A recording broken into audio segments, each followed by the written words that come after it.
Why is there no chat?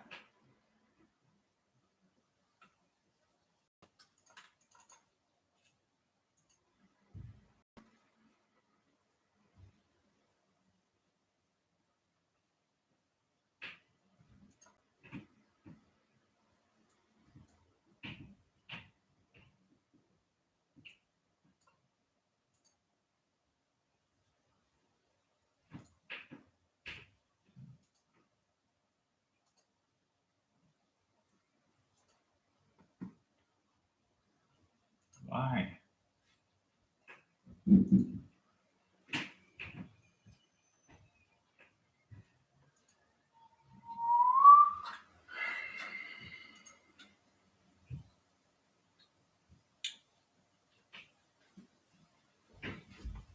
Oy.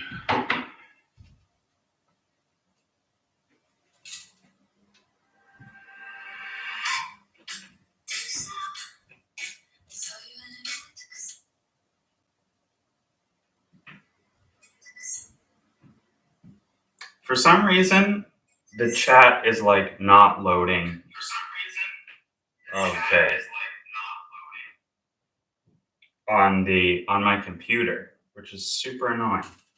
I just have like a monkey. So give me a bit to troubleshoot this. Sorry, viewers.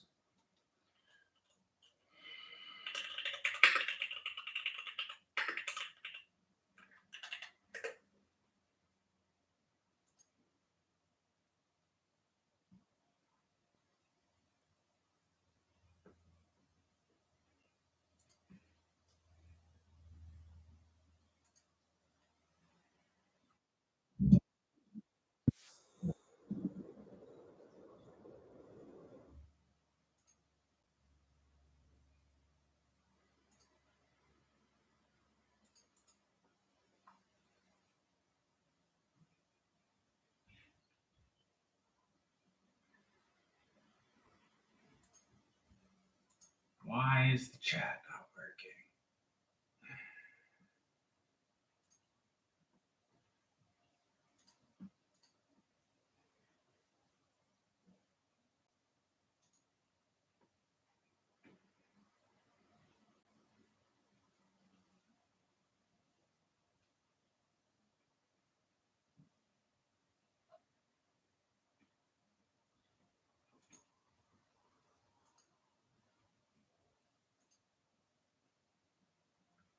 Sorry, the chat is not showing on the live, so it's just like broken.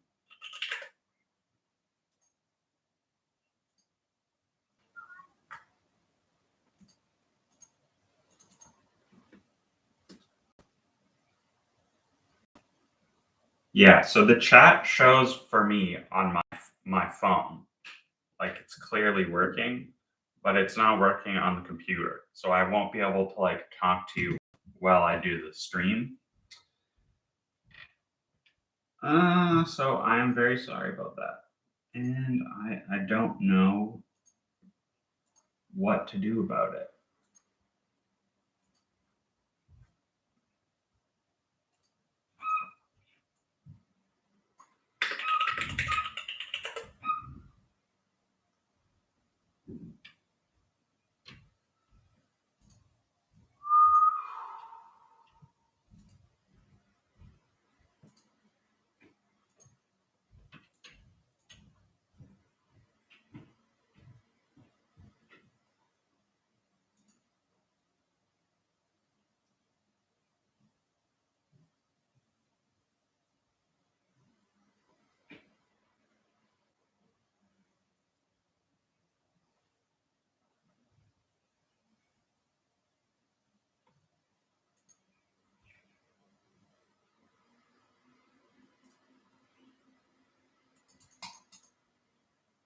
Okay, I guess I'm just going to attempt to deal with it for now.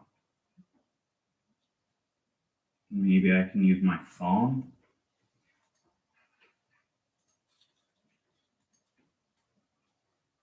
Try one more refresh. Going live.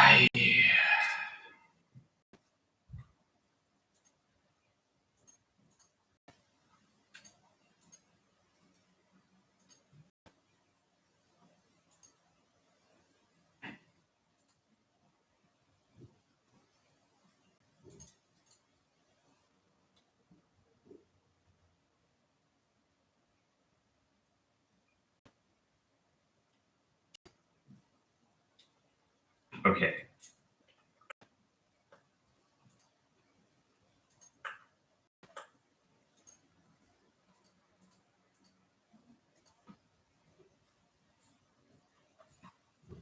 Okay. Okay. I'm pleased with this. It's working. I'm going to go through your questions from the start of the chat. Sorry it took me so long. So first question is from Lil Muis. Just switched from the E-Zone 98, now using the Pure Drive 98. What string do you think I should use? Whenever anyone switches, I recommend just trying your old string. But you know, I hated the Pure Drive 98. I couldn't really get anything to work, so I might just not be the best person to ask for that. But of course, it depends on what you're looking for. JC wants to know M8 or Sniper for the Pure Aero 98. I'd probably go M8. I think it just suits the character of the frame a little better. I'm not looking for like a whole bunch of extra control and feel with the Pure Aero 98. I want more kind of all-around playability and general consistency for that frame. All right, what else we got? Mach 10 good in your opinion? Yeah, Mach 10 is I think one of the best strings, like all-around performing strings there is. That's why I rated it an S tier for the video where I tier list things. David is balding. I have been bald since I was like 4. I have alopecia, so I don't have to shave. It's just how it is.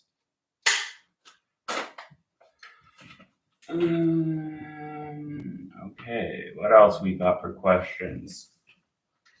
Caleb Ace Honore sponsored the last podcast we did. He didn't pay for it, but we just shout people out on there. He wants to know, what racket setup are we working on today? We're working on my arrows, a couple arrows. I'm working on optimizing my string setup for these bad boys. So I've gone through a bunch of different hybrid setups in the last 6 or so weeks preparing for it. And I think now we're approaching the final 3. Well, this will be the final 3 maybe, I think. You know, it's kind of a never-ending journey with this kind of stuff. Hi from Utah, Technofiber 305S. Do I think it's a good racket for flat hitters who need help with serve power? Yes, I do. I think it's one of the best options if you need help with a little bit of extra power and you want that dense string pattern control for a flat hitter. The only other one I'd really consider looking at would be the Percept 100D. I'd say the 100D is maybe a bit more forgiving and works better if you have slightly lower swing speeds. And the 305S is better if you really have whippier strokes. Currently using the Aero 98 with Otoro. You want more consistency. I would try M8 if you want a little more consistency, less a bite, so a lower launch angle, but still retain a lot of like all-around playability and general forgiveness. What do I think of the new prices? What do I think of the new prices for Yonex and head rackets? You know, what way is there to answer that? They're not new prices. It's not like the manufacturers jacked things up because they're trying to make more money. The government, the US government, decided to charge tariffs on a lot of imported goods. Those tariffs are paid for by the distributors, and then at some point the distributors can only take that hit so much. Like a 25% tariff is a significant amount. I don't know what the tariff is right now for the China-US sporting goods or carbon fiber goods, but we knew this was going to happen if the tariffs stayed in check, and I wouldn't be surprised if they continue to go up. along with the prices of everything. And I suspect, even worse still, if the tariffs go away for whatever reason, I suspect that the prices of rackets will stay high. Thoughts on extended length frames? They're awesome. I would be a lot more considering for myself to use an extended length frame if I wasn't reviewing rackets all the time. Because I'm reviewing rackets all the time, most rackets are standard length. Switching between lengths for me is quite hard because you really have to adjust your spacing on every ball. So I didn't want to look at extended length rackets for my personal game, but I do think they're worth considering. Otoro versus Otoro spin. I don't really like the spin. I'm happy with Otoro as it is. I find the spin really just increases the launch angle. Didn't necessarily give me that much more bite on the ball in my arrows.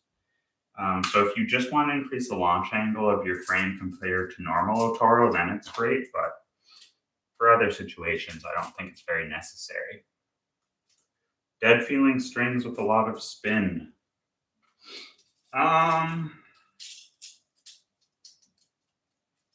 Yeah, I guess like what's really dead these days? Not that many strings are coming out like purely dead feeling. At least not ones that I'm trying very often. Maybe like Polytour Spin, that was pretty dead for us. But anytime you're looking for high spin, I feel like you're also looking for like pretty high energy return. And so you're not going to get as much. So going to something like Arcane Blast is maybe the way to go. Otoro Tour or M8 for the E-Zone, I'd go M8. Cheapest to longest playability duration you like most? It's got to be Tennis Warehouse P6. Played really well for a long time. I'm going to move this back a little bit so I can reach the plug. Yeah, P6 plays really well for a long time. It's super cheap, $8 a set. Not available in reels quite yet, but they're working on it. So if the reels are coming in really cheap, then it's going to be such a hard string to beat from a value perspective.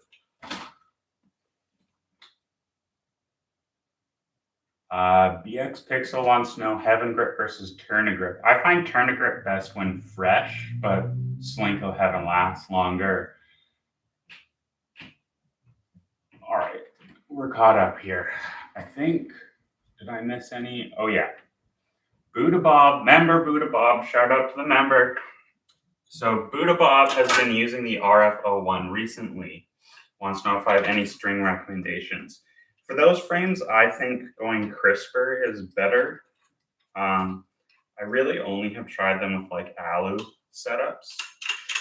And I didn't think the racket was like super raw and connected, even with alu power. So I would worry about going to something too muted.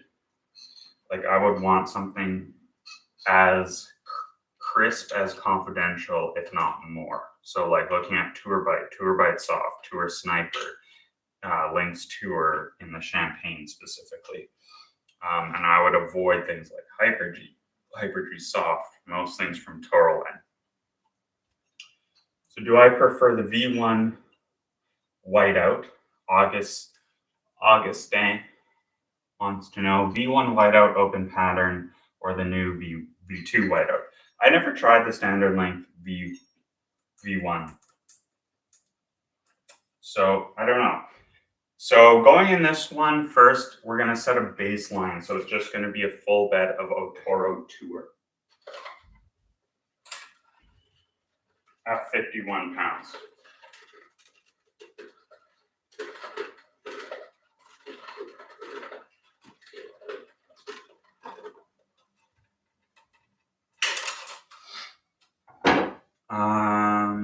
Pro players?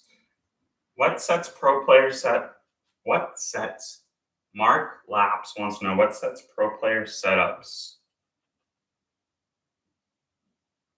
No, what sets pro players apart from average players like us?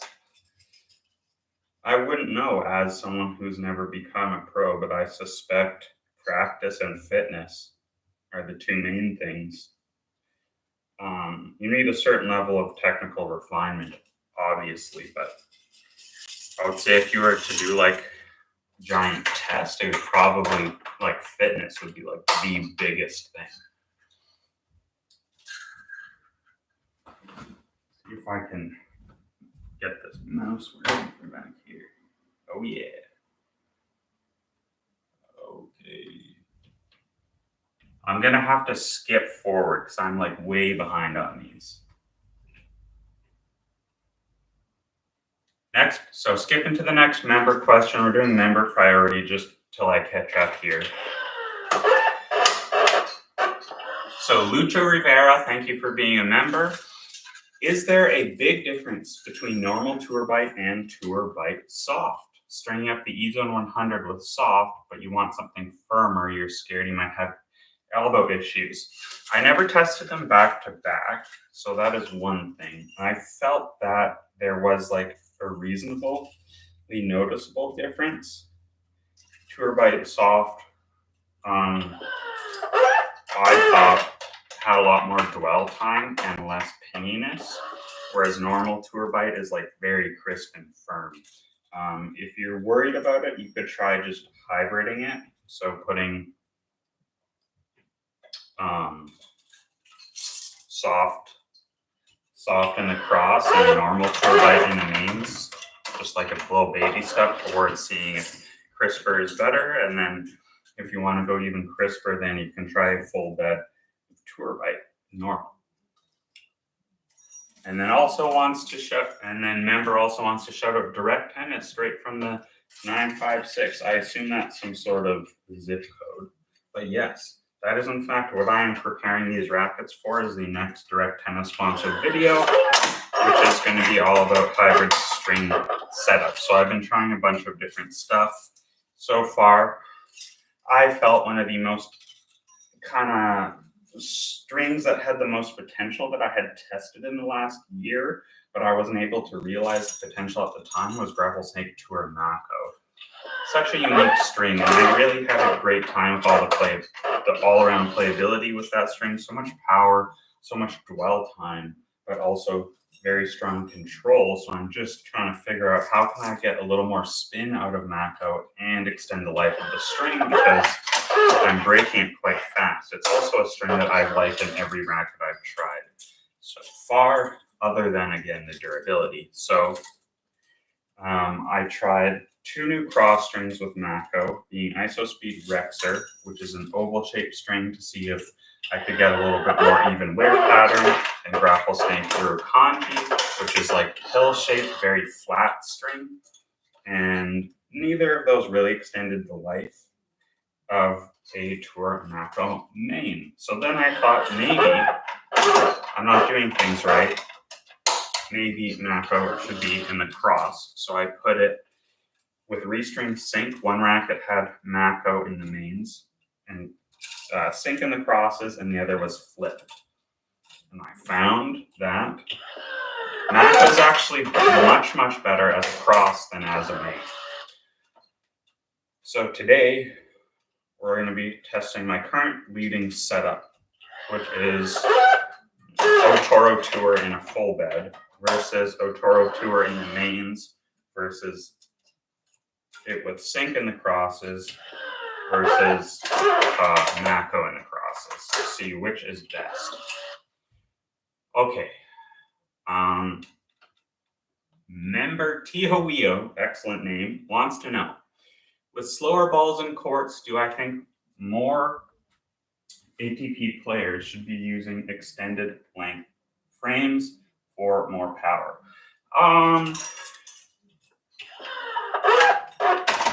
No, not necessarily. I think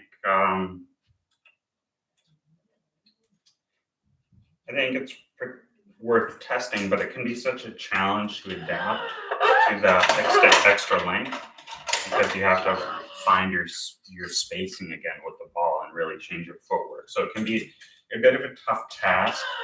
Maybe mild extensions like 1/4 inch, but a full 1/2 inch would be a lot. Like, I've heard some people hypothesize that Carlitos might have gone to 0.3 inch extra length.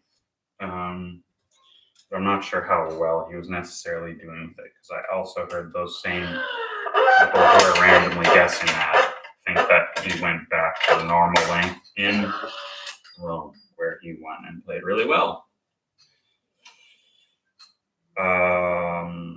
Next question comes from Drewby. Thanks for being a member, Drewby, and hello.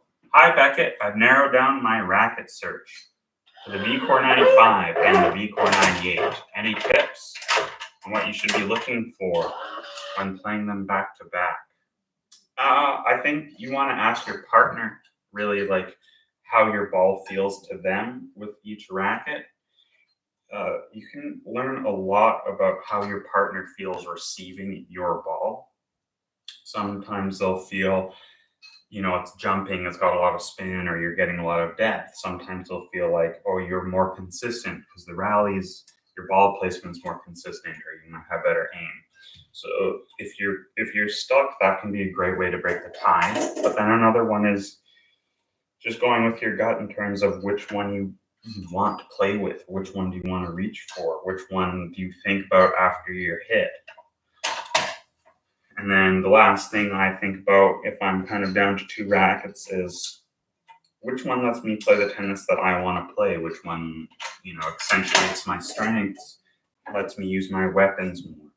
I think playing for the love of the game is better than playing for the fear, which, you might say, this one helps my backhand because it's a weakness, because I'm scared that people are going to hurt my weakness. Well, that's a mentality where you're playing out of fear, which I don't recommend.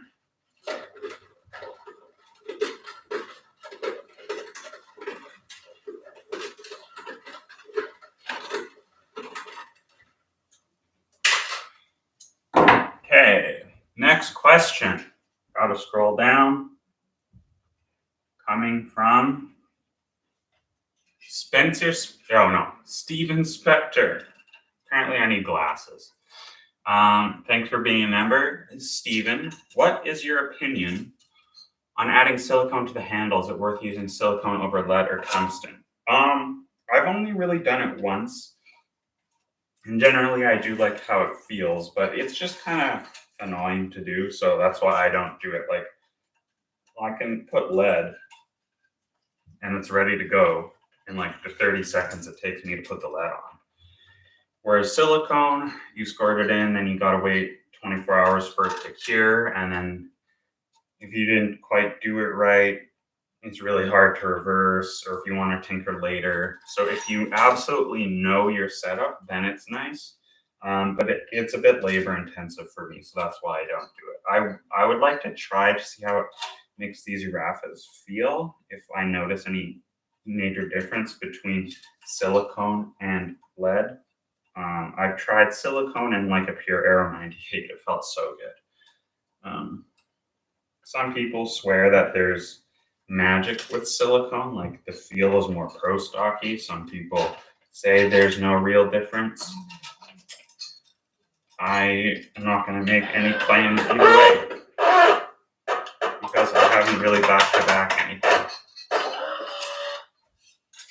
All right, similar question to the above from Josh Green. Wants to know Toro versus Toro Tour in the Aero 98. I'd probably go Toro, just normal Toro, because the Tour is pretty stiff, and I felt that going too stiff in the Aero 98 was a bit uncomfortable. That said, I'm using a stiffer racket than the Aero 98 and still using this stiff string, so maybe things have changed for me. Are we all right? We're not. Holy cow! So many people in the chat. Thank you very much for joining. Just skipping down to the next member question. If you have a question again, just throw it in. Johnny, remember Johnny wants to know Axis 100 versus SX 300. I've never tried the 300, the normal 300. After we tried the tour and I just didn't feel like there's anything really that switchable for me, I wasn't super interested in trying the normal 300, especially with, you know, interest in Dunlop being relatively low across viewership. So I want to get views because I'm a view slut, I suppose. So I just never bothered. But the Axis I do quite like. I'm going to keep it around for a while. Scott Beer, thank you for being a member. Scott, I have been wondering about sync versus a full bed, just like you are trying. I also use sync as my usual cross string, but I've been playing around with Otoro Tour and Otoro Tour. You like both? Yeah, so that's what we're going to be testing. Hopefully, I have my slight doubts that sync is going to add that much to Otoro Tour specifically, but you never know. Maybe it will. Whereas I feel like with the normal Otoro, it changed the feel quite a bit. But because Otoro Tour is so stiff, I don't think we're going to get much of a crispening with sync. Trying to scroll again. Dwayne 36. Can I compare the 300S to the Gravity Tour? I do like them both. And I sort of changed switching to the 300S. Yeah, okay. So 300S versus Gravity 98. I think control is better on the Gravity 98 for a couple reasons. The feel is better, so you can understand what's going on the string bed a little better, whereas the 300S has a bit of like a brassy tinniness, and it's not quite because the dwell time is short, so the ball comes in and out of the strings quite quickly.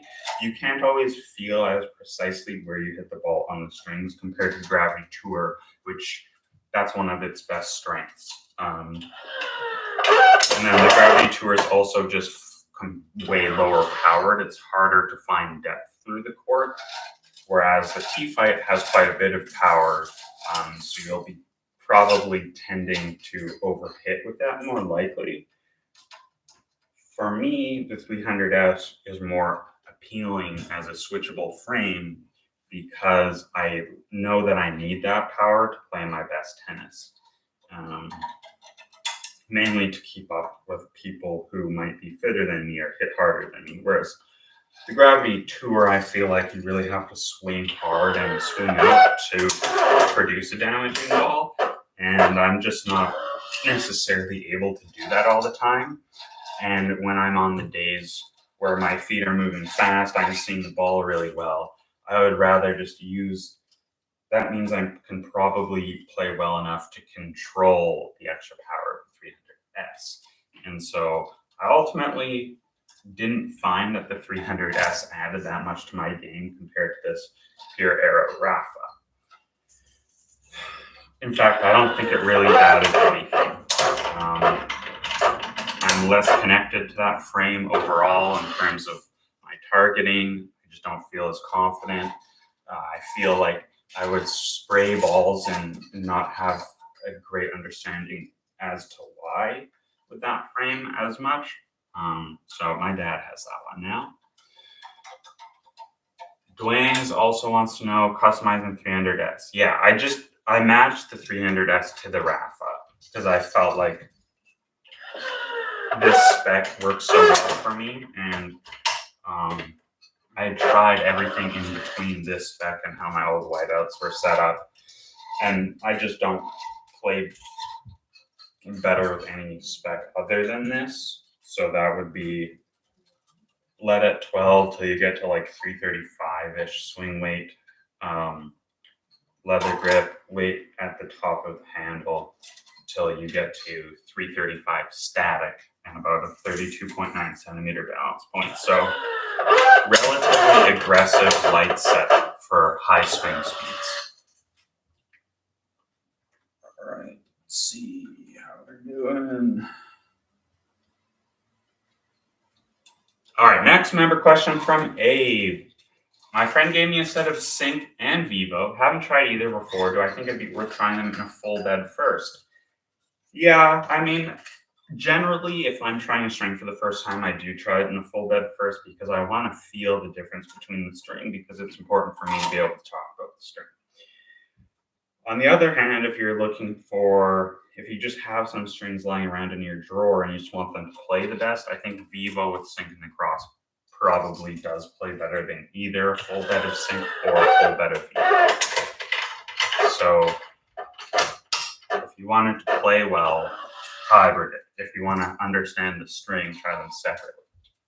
It's this ridiculous answer, in my opinion. All right, I think we're caught up on questions, so I'm just going to start with some recent ones. We're down to, let's see, Juan, because there's a couple other questions about this. Juan Segavita wants to know about my stringing machine. So he has a Gamma 5003 manual crank and has been thinking about getting a Wise tension head, which is what I have on mine, Gamma X6 FC. So this before was a drop weight and I converted it. And on this machine, we're working with fixed clamp 6-point mount. That was important to me. How do I like my Wise? It's great. I just updated it, so I have the knot function now. Mine is a bit loud, apparently. I need to grease the thing. I did try greasing it already, and I think I didn't use enough. I used mechanical keyboard grease because that's what I had lying around. I didn't feel like going to buy. I can't remember what kind of grease. I was talking to someone and they used, and it really helped. I don't know if I just didn't put enough or I didn't clean the piece enough before greasing it, but one day I will try to make it a priority again. When would I cut poly if I'm not a string breaker? I personally often will cut it before I break a string anyway.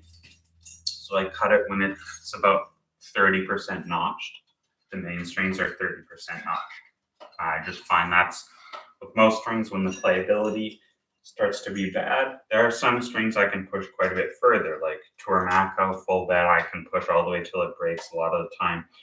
Otoro Tour I felt fine pushing all the way till it breaks.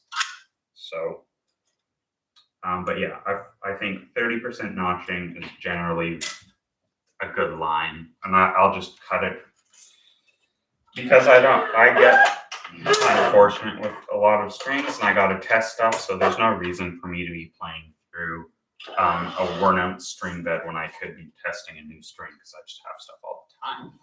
Another member question from Nick Halverson. Given the way you like to mod 98s, why not try the 315S? Doesn't seem outside your wheelhouse. I have tried the 315S, only for a few minutes, but Manish brought it to San Francisco and we did that crossover with Winners Only. Manish is a Tennis Warehouse play tester. He had it strung outside my preferences, but it felt heavy to me. So it was strung with K-pop, which I don't like, and it was strung too tight for me, which at like 56 or higher. So it did feel quite boardy and not super connected, which you would expect from that setup. But it just felt a little bit clunky. Now, this could certainly be because we were all just randomly smacking the ball around. I was cold when I hit it, but it didn't quite have the magic and the swing speed that I liked. And then generally across the board, I don't test tour models because the interest in them is limited, as proven by their lower volume sales. So I'll just do like the flagship model. And then I don't really want to ask Technofiber for a demo unit or like a racket if I'm not going to make a video on it. Like even the T-Fight 300, the interest on my personal video, probably because it came out so late, was pretty limited anyway. So 315S maybe is more interesting to the enthusiast community, but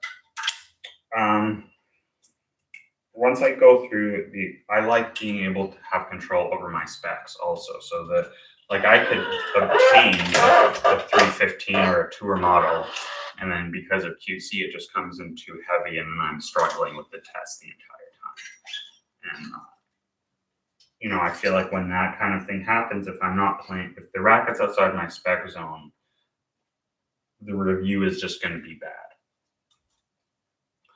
Would I ever, Dwang's 36 wants to know, would I ever join Luca on the dark side and explore pickleball content? Because I've appeared in some of his reviews. Yeah, so I have a bunch of gearbox paddles, and we've been thinking about doing the gear, like a pickleball video. We're just not sure like what would be right. I'm kind of waiting for the moment of inspiration to hit me where I want to make a pickleball video. And I'm unsure, like, do I do it seriously or jokingly? Gearbox, hilariously, Gearbox is like so much better to work with than like most of the tennis companies. They'll just like send me a briefing of a product, and then the product will like show up the next day to my house, even though I've done 0 videos on it so far. So, and the reason I'm talking to Gearbox is because when I was at Tennis Warehouse, we all played pickleball. And so I tested a bunch of paddles, and I tested a bunch with Luca, and for me, the Gearbox just had the most familiar feel. And we've been approached before by another company, but they just kind of ghosted us. I think things didn't exactly go how they were expecting in terms of some of their other plans. They told me about the other plans, and then I haven't seen that come to fruition. Okay, BRB, I'm going to get some water.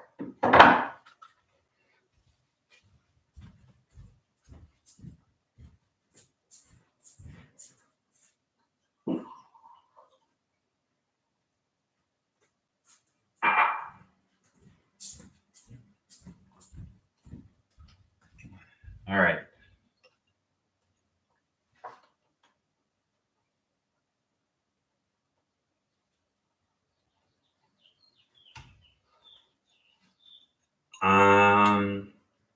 To Damie, you can stop spamming the same question that many times in a row. And I almost want to not answer it out of spite, given that I've already answered that question, but it's a Gamma F6 FC with a wise tension. Vancouver and North Vancouver has so many awesome tennis courts. Would love to see a collab with Winners Only to showcase all the public courts. Yeah, so would I. We're loosely planning for something in July, kind of whenever the boys can make it up here. Border, there have been some border issues with the US and stuff, but I think they're going to power through, come up here, crash on the couch. Trey might stay here, Kyle might stay at Simon's, we'll rip around Vancouver, check a few things out. So that's definitely in the cards. Hopefully the boys book their flight soon, because yeah, there's so many amazing courts all around here. Not all of them are in great condition, specifically around the place that I live, but some amazing views to be had for sure.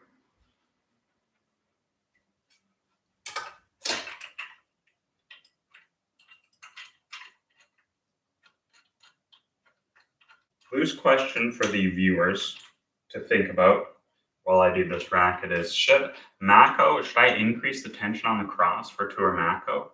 Like, because it's quite a bit softer than Oporo Tour. But I think we're going to do sync first here.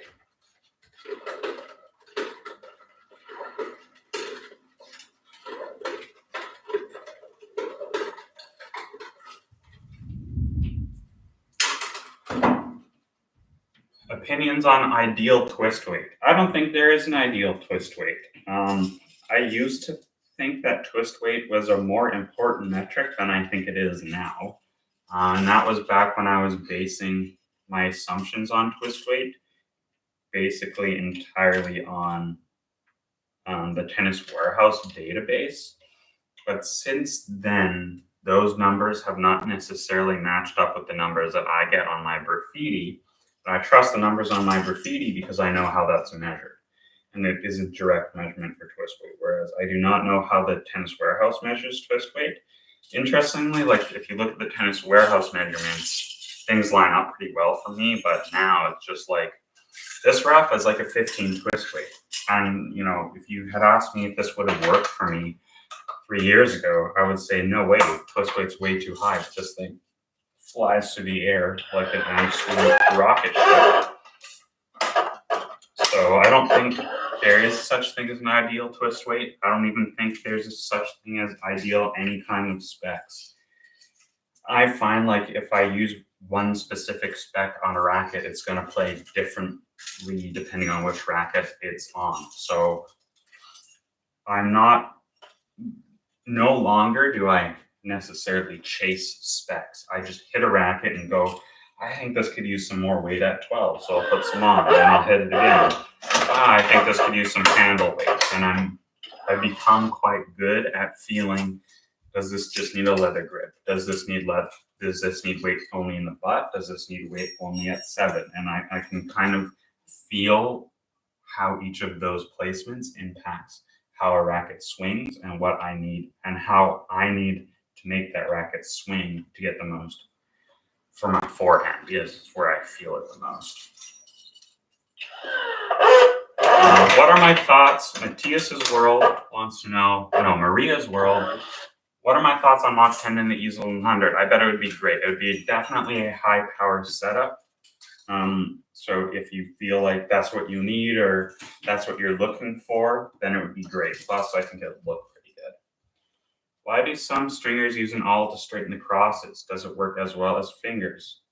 I think it's slightly faster to straighten the crosses with an awl on the machine. I was taught to not do it that way by the guy who did my MRT certification, who's strung for like Agassi and stuff, owned a shop for 40 years, because it can be a little bit harder on the string. Now, I imagine that's not such a big deal for poly, but it certainly would be for a softer string. And so that's just how I do it. And I don't really have a string straightening awl. I only have this super sharp one, which would be even more risky. Dave, only the Siths deal in absolutes. I assume that's in reference to the best twist weight question, and I 100% agree. Things do not exist in a vacuum, and to treat it as such is to embrace hatred.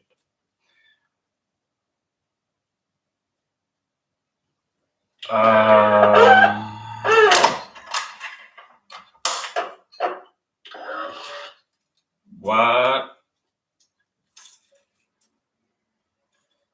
Okay, so I will answer your question, even though you're a bit salty, Con. You've been switching back and forth between the Air OVS and the Gravity MP modified to your spec.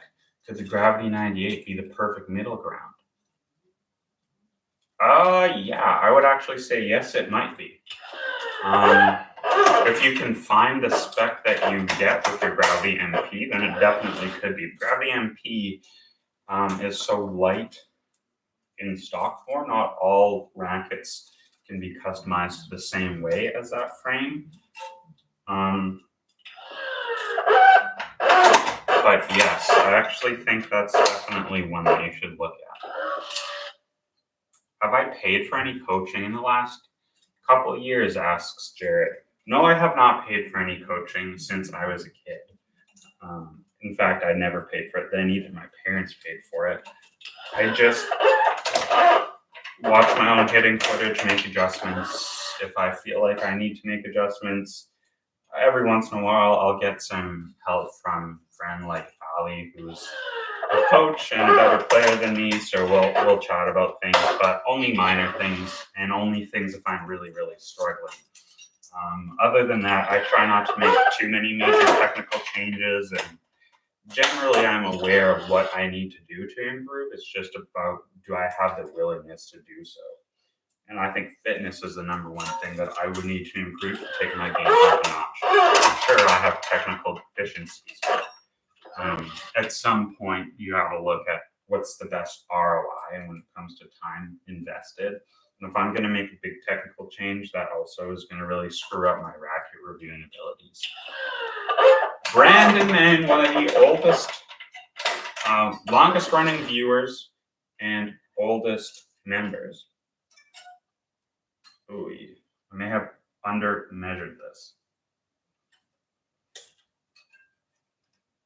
All right, new mistake initiated. I didn't measure enough for my mains.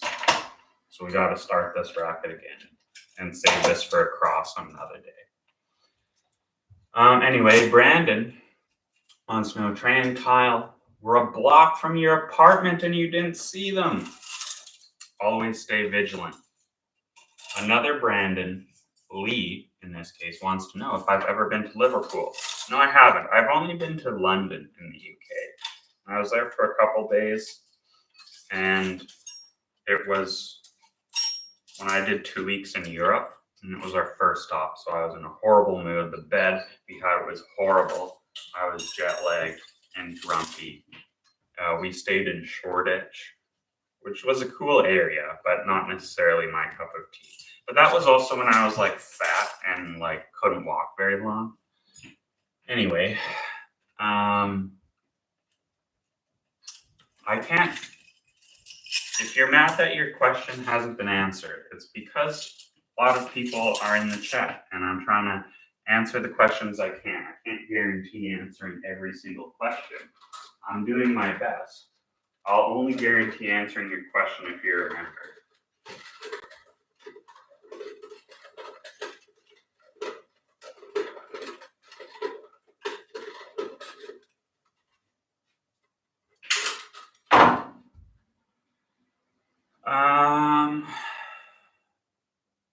Couldn't I use a starting clamp to reach the tension head? I certainly could if I even had a starting clamp, which I don't because I'm cheap. Do I notice any, Tennis Daddy, do I notice any difference in tension if I use a Diablo? No, I don't use the Diablo because it takes longer. And for me, it's like, as long as you do it the same every time, then you're good. I probably should use the Diablo because it creates stress on the gripper, but whatever. I'm not using it now, I'm not going to later. Abe, the only 5-sided Toro line string is Otoro Spin, right? I believe that is correct. Absolute is 6-sided, Caviar is 6-sided, Toro 6-sided, Snapper is 8-sided, Enzo Pro, Wasabi X are round, Wasabi's 4-sided, Ether is basically thinner gauge Wasabi in blue, so it's 4-sided. I think that's all the strings they make. All right. I'm sorry about the injustice, Bakakan. I'm doing my best. Things happen. But at least the spammer is gone. All right. Thank you for understanding also. TUU, how does the same racket produce completely different balls in Nishioka and Tommy Paul? I don't think it's the same racket. And also, like, Tommy Paul is using like a normal swing weight, I believe, like 330 or something. And then Nishioka's at like under 320, so I heard. But also, you got to look at the guy using them.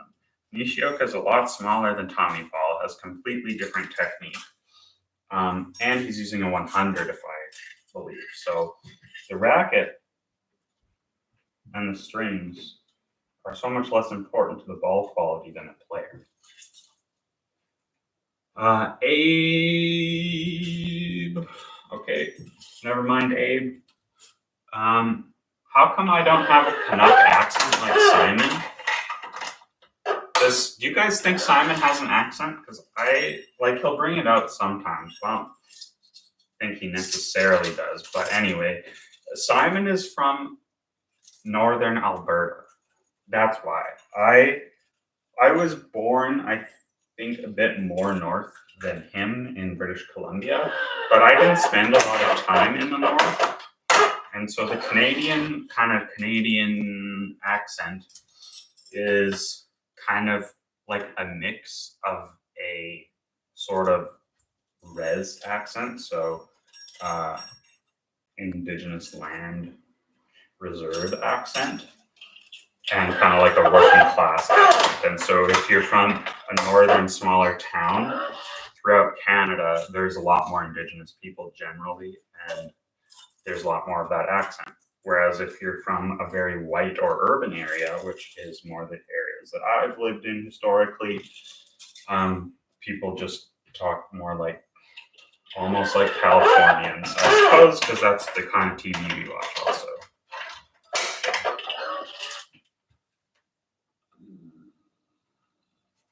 All right. Any thoughts on HBO snagging RG rights? I did not realize they did that. I just watch all my tennis illegally. I just have a free streaming site. I go on it, and I wish the ATP and all the organizations would like figure out how to broadcast a little bit more cohesively. If they did, then I'd consider paying for it. But having to manage like 5 different subscriptions just to watch tennis, I'm not doing that. I'll just steal it. My favorite, I don't really have a favorite hockey team. Last time I really watched hockey was when the Canucks made the Stanley Cup Finals in 2011 and lost to Boston. So I like the Canucks because I'm from Vancouver and have always kind of been from BC. My in-laws always cheer for the Jets. So I like when the Jets win. But I don't even, like, I saw there was a couple Canadian teams like gearing up to do well in the Stanley Cup this year, but I haven't paid attention. Okay, bunch of member questions. Locked and loaded. Glenn, top 3 cross strings without Tourline and restring. Well, we're gonna find out. We're about to find out if Malco is a good cross string, but that has been good so far. Polytour Strike, I think, would be good.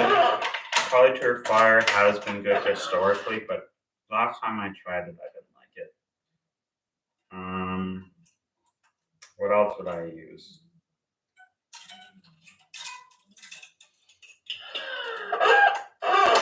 If I had to go outside my affiliates for a string setup, Mach 10 is good. Even though I know it's shaped, but I actually think the overall slickness is quite a bit more important than its shape, and Mach 10 is very slick. If I had to go outside my usual string recommendations and get like a setup from a mainstream, I would probably be looking at head mostly. Looking for some mix between Lynx Tour, Hawk Power, that kind of thing. I'd like to try Hawk Tour whenever I get the chance. I think Head actually does like a very good job with their strings. Oh, I really like Technofiber strings too. So like Razor Soft, I'm sure would be good as a cross. I like Black Coat a lot. I'd happily use those strings as well. Babolat, I like RPM Rough quite a bit, but if I was to have to pay for it, I just don't think it'd be worth it.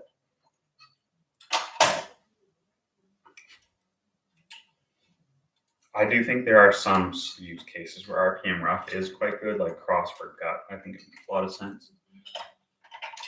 If I could get any stringing machine, for my current living situation, which is pretty small, like you can see this is an extension of my living room. My TennCom office is 1 Beckett wingspan, and I'm 6 feet tall.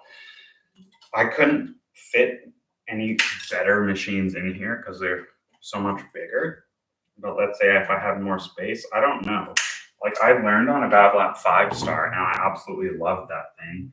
I didn't like the twisty knobs though, so I don't know what like the best is. I'm getting more water, BRB.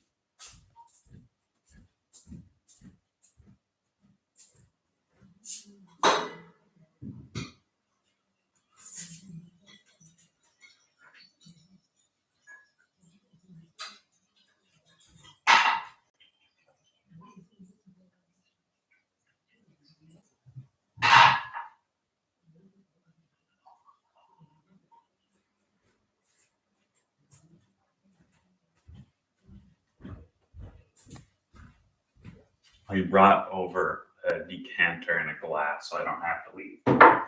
Okay, we're putting the sink in the cross for this.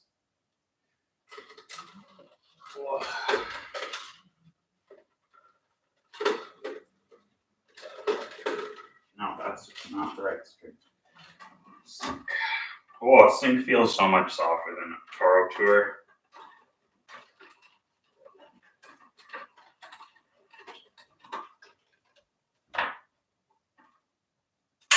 I have a suspicion that this is not going to work that well. Is Otoro less aggressively shaped than Slinko? It's pretty sharp. Otoro Tour is pretty sharp feeling. I would say not all the Slinko 5-sided feel quite the same. Like, I think Tour Bite feels noticeably sharper, and then like Mach 10 is a little bit less edged. This certainly feels sharper than Mach 10. All right, if I could...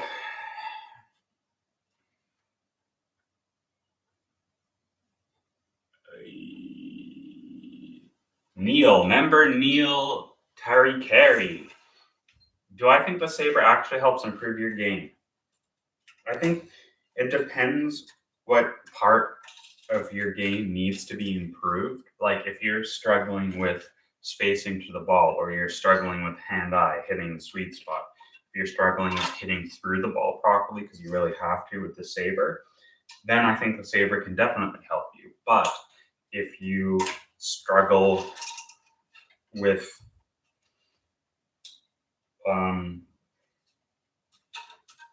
what would someone struggle with that the Saber would not help with? Like if you don't have any type of real technique, then I think the Saber is like not going to help your game. But I do think there's lots of things the Saber can help with. I haven't really spent a ton of time hitting with it. It was something Simon used a lot, and he said it helped him a lot. So we haven't used it really since we first got it. Maybe I should hit it again today.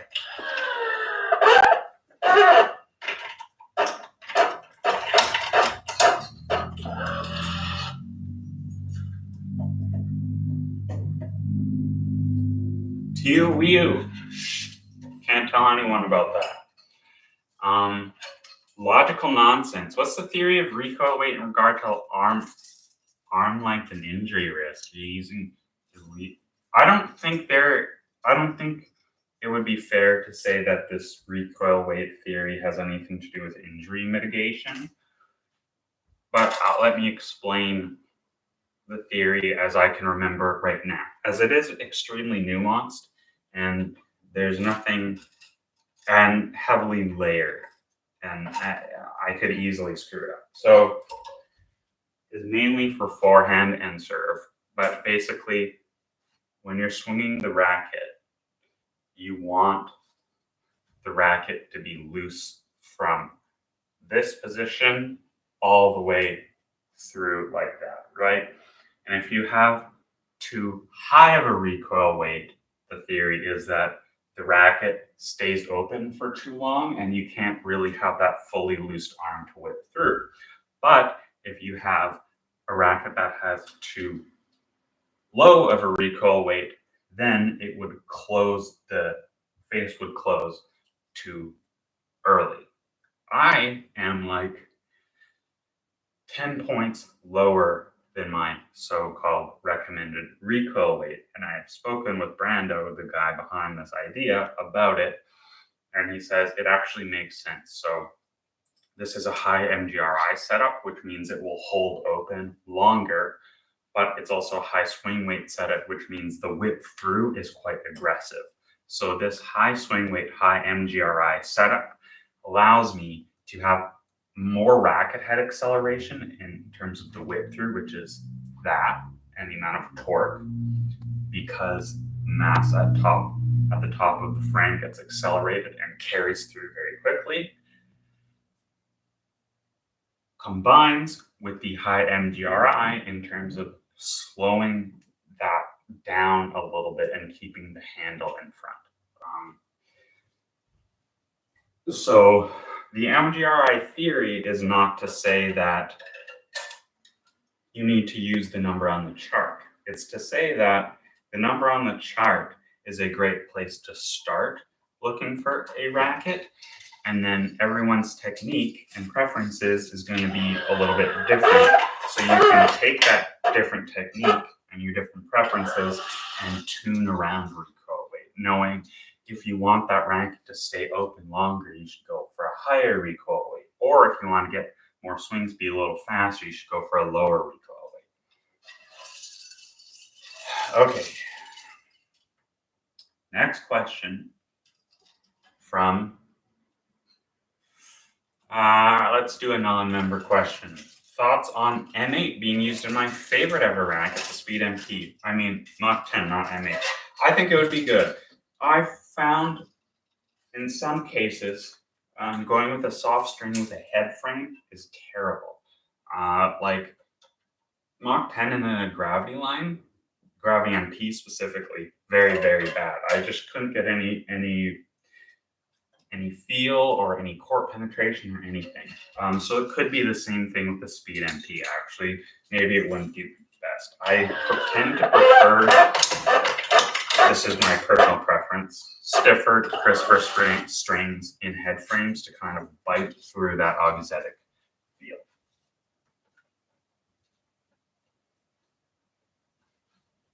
Steven Spector, who wins between me and healthy Luca? Luca's health has improved a lot, but what happened between us, we first would start hitting, and he hit quite a bit heavier and harder than I was used to playing against players, and so he was generally beating me in feed-in games because we don't really serve. For the first maybe month of us playing together, and then since then I figured out what I need to do to win against him, which made things quite a bit easier to play. And then it was maybe a couple months of me generally always winning feed-in games to 10. Not always, obviously, but winning the majority of them. And then after he started kind of finding his game a little bit better, then he got injured. And then here's the other thing with Luca, and I think this is one of the reasons why I could beat him, is he doesn't have a racket. I'm probably not even going to say this, but he does not have a racket.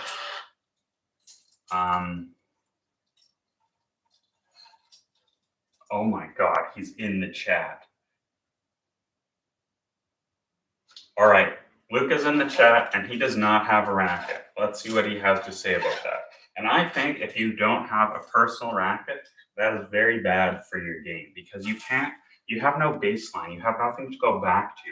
If you're just testing, you lose your game. Oh, he's phoning me. We're answering this. And we're answering it on speaker. You're on speaker. Say hi. Hi, everybody. What do you have to say for yourself? Seems like I entered at the perfect time. Yeah, we got A wants to know podcast episode 2 when. Soon. I gotta make some money, man. All these trips. Yeah, so Luca was out of town for a while, and then I was out of town right after. But I think we're both in town for a bit now. Well, I'm going to Florida on Thursday for a pickleball tournament, but yeah. You're competing in the pickleball tournament? Yeah, we'll see. I've been playing pretty well recently. That's good. Since I got back, but yeah. We'll see how. Singles? No, I think it's doubles, which is why I'm pretty excited. Did you see that picture, that AI generated picture of me that I posted on my story? No. I posted this, it was like a week ago. That's me and my partner for the tournament. I'm only got like 2 different days. Oh, okay. Yeah, so maybe Luca and I will do episode 2 of our shitty podcast when Luca comes back, champion of a pickleball tournament in Florida. All right, I'm hanging up on you now and talking to the rest of the chat.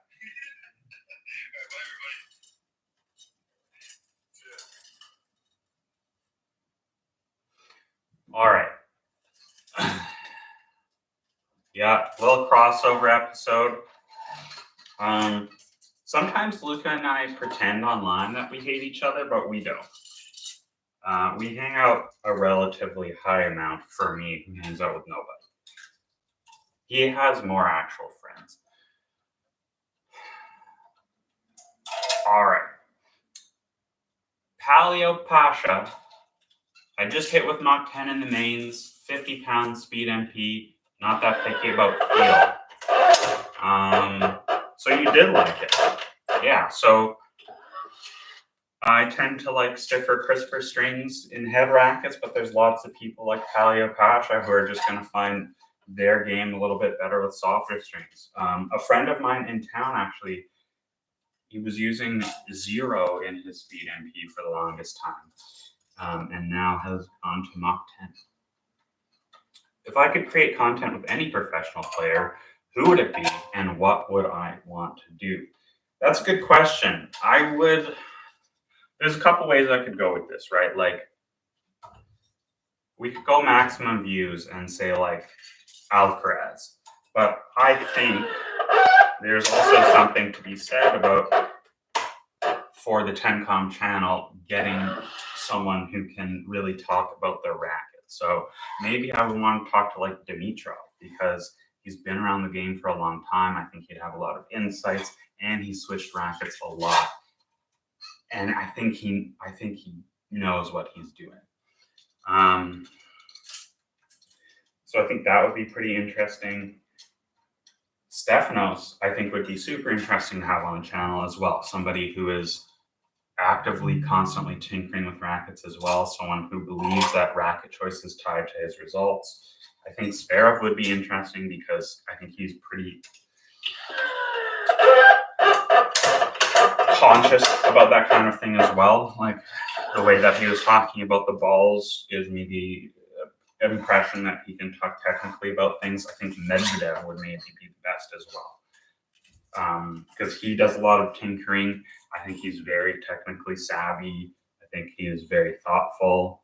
I think him and I have a similar sense of humor, so there would be a good connection in that video. And then the last one is the content creator perspective. I think doing something with Karoo and racket tuning would also be quite compelling, and I'm looking forward to hearing him talk about the switch to the TF40. So, non-answer for that one. I'd basically take any opportunity that I could get, but after really thinking about it just now, I think Medvedev would probably be my first call. Favorite round string of any Tourmaline or Reeve string? It'd be Reeve string sync all day for a full bed. I don't like any of the Tourmaline round strings. I imagine if they came up with Otoro Tour round, I'd be absolutely jazzed, but that's it. Any thoughts on the incoming 2026 Arrows? I know one thing about it, which I'm gonna not say, although it's minor. But I don't really know anything about it. I'm really worried about my Rafa and potentially these being like, one generation of production, not going to be around again. I would love for something like the Rafa to stick around long term, but I think even the RF01 Pro has shown that a retired player can't necessarily carry the torch for a brand. The RFs did huge views for me and for Luca and for Jonas when it came out, but since then, I think interest has really fallen off due to frustrations regarding the use of a retired player. Yeah, Andy Murray would be really cool to talk to about rackets as well, but I wasn't counting him because he's technically not a professional player anymore. And thus, if I was counting retired players, my number one would be Rafael Nadal. I would love to meet Rafael Nadal. I don't necessarily think it would go that well, but I would, if I had like 3 months notice, I would practice my Spanish for that. You have a pro spec from Talon. Greek Spore. Do I think that would be good racket for spin control? I have no idea because I don't know what Talon's spec is. But that sounds cool. I got to watch Talon beat Zverev from the second row with Tourmaline, Awesome.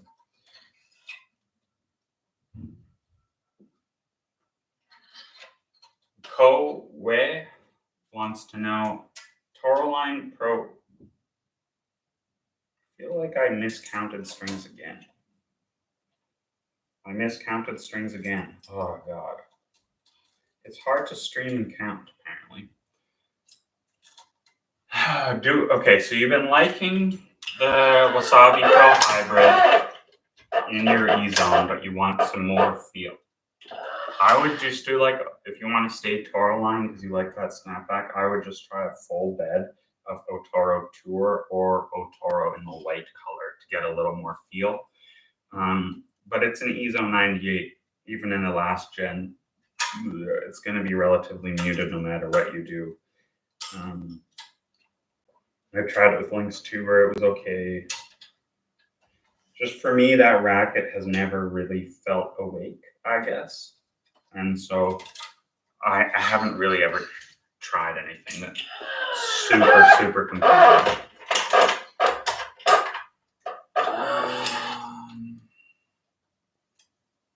I have not tried the Mach 10 Brain Dead yet. I have it here. I have only one set because I've been saving to make some sort of short, but then I feel like I was too busy doing other stuff that I didn't get it out in time. I got the racket kind of late anyway. I would have had to do it like the day I got it to keep up with relevance, so I've been saving it. I haven't tried like the Brain Dead packaging, but from what I understand, it's just the same Hyper Mach. So I've tried Mach 10 in the mains, Hyper G round in the crosses. It was good. It didn't last super long though. So when I use that set, I will for sure do Hyper G round in the mains, which is not what you would think is the correct move because of the shape, but I actually think the slickness is more important than the shape.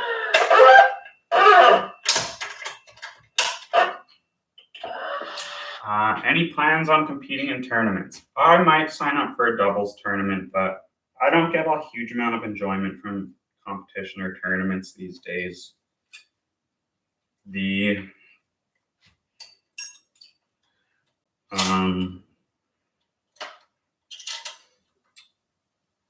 There's a couple of reasons. A, it's after work, and then the traffic to get there is horrible. The rain delays can ruin the schedule, which can be quite frustrating.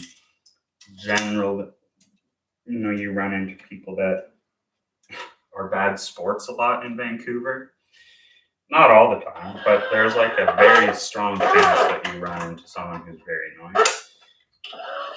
And so there's just a bunch of stuff that I don't really want to deal with in tournaments. And so I don't usually play them unless I'm like making a weekend of it and traveling to do it. Well, I'm short on string once again.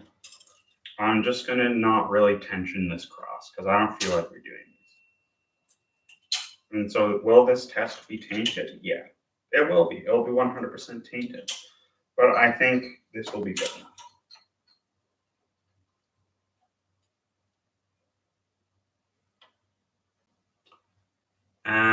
Tried on your Aero 98 does not last longer. Trying on it, yeah. Okay. What is the best paint job and the worst paint job? And if I could custom paint my Rafa, what would I do? I think the best paint job on the market is probably the new Gravities. And the worst paint job, the bolts are pretty bad. But that's pretty niche. I think the speed is pretty bad. It's like specifically the velvet, the velvetiness of the speed is pretty horrific in my opinion. The Novas as well would also fall under that. Wow, I thought like I cut extra for the crosses, and I just did not. Don't do at home what I'm doing now unless you're willing to accept that you're an idiot. Does Mark Sansate do this in his videos? Miscount the string and then not tension the last cross because he has no string? All right. Okay, and then I want to answer this other question by A Chang 97 after. How would I paint my RAFs if I could custom paint them? I think I would do like, I don't even know, like, it's so hard to conceptualize like a good paint job. Like, my gut thought is I got to do something with TennCom colors, right? But then I'm like, forest green on a racket with pink, would that really get me going on court? But I'm like, oh, I don't know if it really would. Glossy, no doubt. I do like a forest green metallic, I think would look really cool. Black bumper. These bumpers are navy, if you didn't know.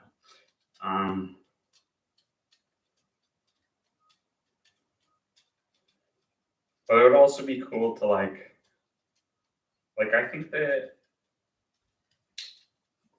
Arctic camo on the whiteout is pretty cool, so some variation on that.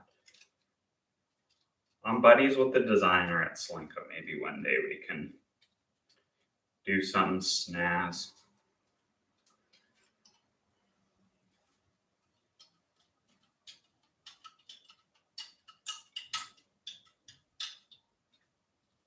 All right, one more wrap up to go. This time with Mako and the crosses. Hopefully I don't miscount. But we're still doing Otoro Tour and mains. Okay, so back to that other question that A Chang 97 or something asked. If I could, let me just double check the question. Yeah, A Chang 97. What's one professional player that I would like to give a racket recommendation to improve their game? I think the answer here is like, I think there's one answer and one answer only, and it's Stefanos Tsitsipas. Especially after all the Arrow stuff that happened with him, and then like knowing that he's been like messing around with stuff and other insider info that I have, that would be the one for sure. Right, I brought myself water. What would that recommendation be? Arrow 98 weighted his blade setup. So far as I know, he only used that Arrow 98 completely stock, didn't customize it.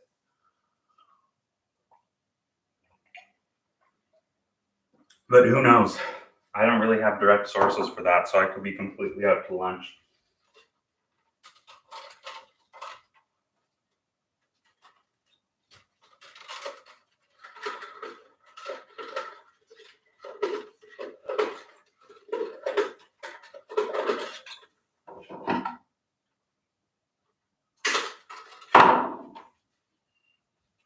All right. Jay Rosie wants to know what my UTR is. Because I don't compete in any sanctioned tournaments, I don't really have any recent data on my UTR. So I think if you look it up, it's like 5 with 30% accuracy, because I had some savagely choky L's against this guy a couple of years ago. It's been as high as like 9, and I was playing worse tennis then. So the thing with UTR is it's all based on match play. It's not really based on anything. There's a guy in town who will like win 4-0 tournaments. He's won 4 or 5 tournaments. His name is Alan Tennis. He's got a YouTube channel. I've beaten him a couple times. He's like a mid-8 player. That's probably like my best data point if you want something, a modern rendition of it. Which brand has the best design on grips for double-handed? I don't know. Like, what do you mean design? Like colors? Or like an actual pattern? For length? I have no idea. I don't try a lot of different grips. Lukey just sent me like a billion grips, and I'm almost out of them. I'm also not that sensitive to length either. Like, I don't care that much. I don't like use my left hand for feel. So I'm not like one of those people who complains about handle length on my two-handed. Maybe my hands are small. My favorite tennis trick shot? I mean, the handle, that's a good question. The handle hit is epic. I think the one that Shelton almost did yesterday, the reverse, is very cool and hard to pull off. I'm personally working on a sort of patty cake shot where I just walk into it and like do that as a drop. I think I've done it successfully 1 out of 100 times. But that one time was worth it.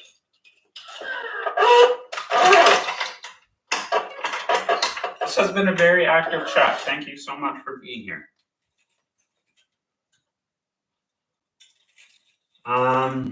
What's the best round cross for an 18x17 setup with gut mains? Would it be Restring Sync? You've tried 4G Soft, Lynx Tour, and Alu. Does Sync play softer than those strings? I haven't tried 4G Soft, but I would say that Sync does indeed play softer than Lynx Tour and Alu. It should retain snapback longer than those as well. I would definitely go with a thicker gauge in an 18x17 pattern. Like, what racket even is 1817? The only racket that I know that is Dimitrov's Pro Stock. So if Omega Hannibal is still in, I desperately want to know what racket you're talking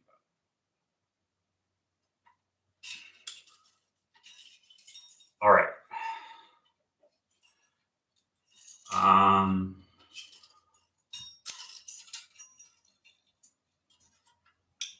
Thoughts on Otoro Tour or Otoro Spin in the Gravity Pro?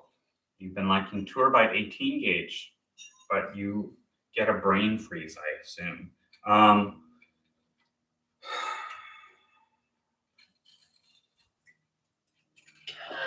I would probably go Otoro Tour because I think the color would match better.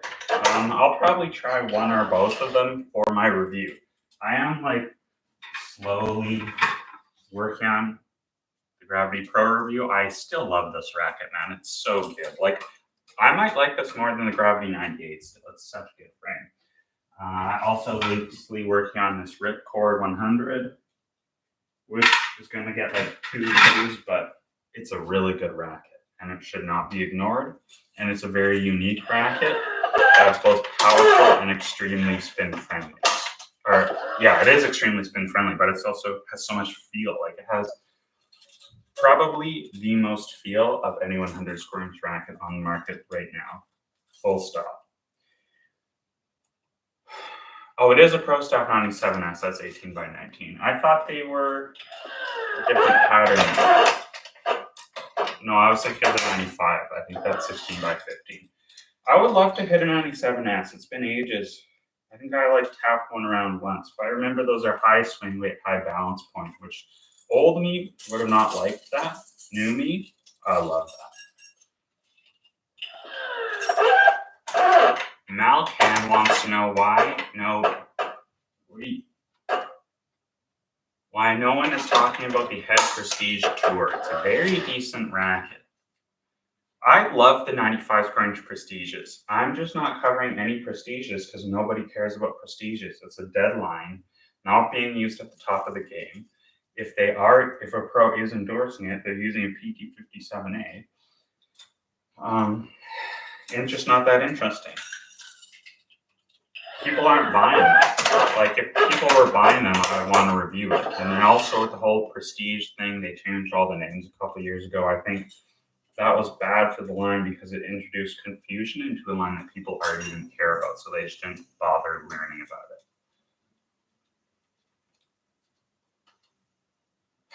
it. This is an insane question to me. Adrian Lomelli, string recommendations. You love Hyper G, hate Restring Zero, and hate Lynx Tour. I think it is weird to love Hyper G and hate Lynx Tour. I understand hating Restring Zero. I 100% get that. but I think Lynx Tour and Hyper-G are pretty comparable. I would try Confidential, and I would try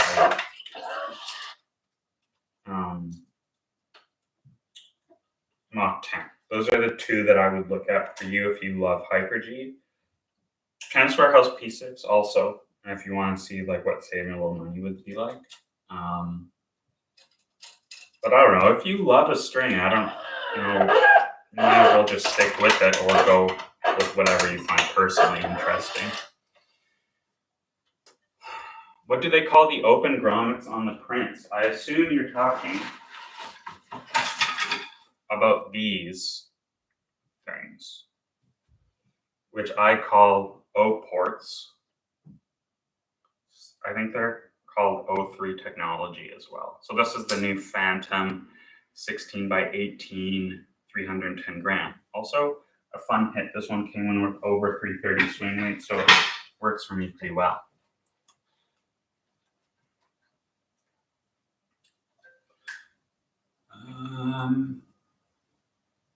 How do you become a YouTube member?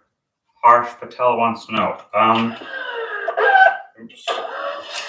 How do you become a YouTube member? I think there should be a join button somewhere on any YouTube video of mine besides the subscribe button. That should be the one. Alternatively, I have links in the description and it says become a member here or something. Thank you for joining if you decide to / can figure it out. Which I understand it's not that easy. Like I've had a lot of people who have a hard time joining, or they join one tier and then they can't change their tier. Yeah. Have I tried any on gel frames? Yes, I have tried the one that's like the Gravity. The React 1819, I think I tried. Pro or something. MPP Pro or weird name. I liked it a lot. Felt like someone made a Gravity for spin. Very, very nice frame. Felt good. Ultimately didn't review it. A guy I was hitting with here was kind enough to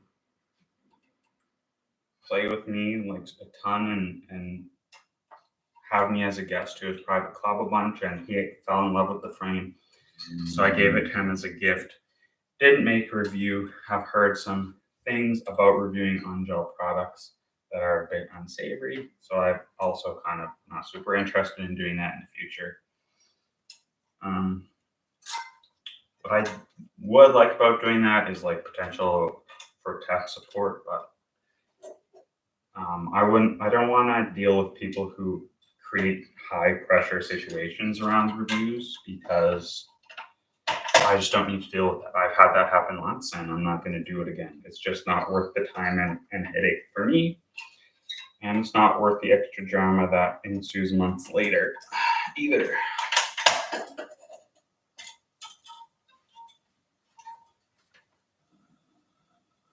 Welcome to Nicky Boy. Let's go. You figured it out. Thanks so much for joining.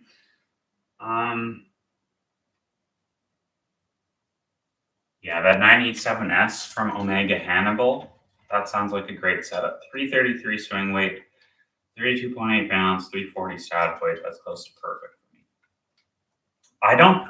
Okay, so I want to talk about this. Sebastian Wellman wants a 22 beam speed for the next gen. Number one, I don't think that's going to happen. I don't think that should happen.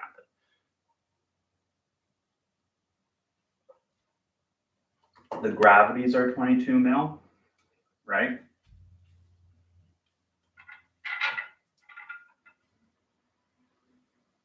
Doesn't say on here anymore. Are the Gravities not 22 mil? Somebody confirmed the Gravity MP is 22. The Gravity Tour is definitely 22. The speed needs to be this everyday user-friendly frame. And I don't think you can have that without being 23 anymore. What it means to be user-friendly and powerful is so much different than what it meant 10 years ago. And the speed needs to be this all-around frame. It's their big volume seller. They need it to be forgiving. They need it to be powerful. I see a lot of the new speeds at open level tournaments. I see a lot of the new speeds at 3.5 tournaments. I think the 23 mil, I gotta count this. Oh wait, no.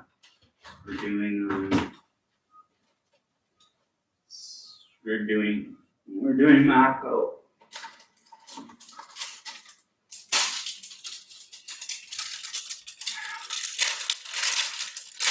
Can't remember what I was talking about, so we're just moving on. Let's go to the next member questions.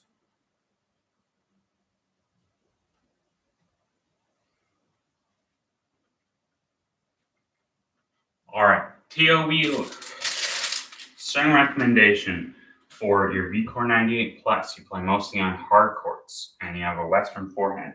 I do really appreciate knowing what kind of grip you are when you're looking for racket setups, but for string setups, I think it's less important. I always love confidential in the VCores, and that will be my go-to recommendation at any time. Great spin, good solid feel, helps with the noise. I don't think going too crisp with the VCores added that much, but going for something that is solid and thuddy did add. So that's what I would go for.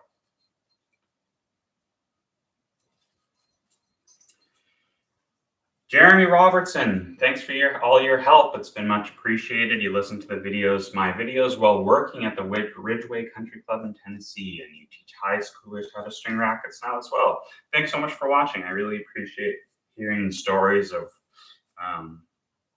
people who watch my videos and then go on to share their tennis knowledge or whatever with other people in their community and other people around them. That means a lot to me personally. It's something that I absolutely love to hear, and means a lot to me that I can help facilitate the tennis community that has done so much for me already. All right. Next question from the Dant Kanzode. Sorry, I don't know how to say your name. Glad I'm reviewing prints. You know, at least 1 out of 5 people who own a Prince, you still use your extended ripstick. Yeah, Prince. Now that I have a better connection with Tennis Warehouse, the Prince suite has become more accessible to me because Prince Canada, I don't know what's going on with them. And so I'm going to be able to review them, and Tennis Warehouse is super awesome in terms of no pressure. Like, they just send me the stuff to try because they want my feedback on how it plays. I don't need to make a video. I want to make a video on the rackets that stand out. I'm now that I'm kind of thinking about it, I'm probably just going to do all 3 in one. The 3 being the ATS Tour 98, the Phantom that I just got, and the ripstick.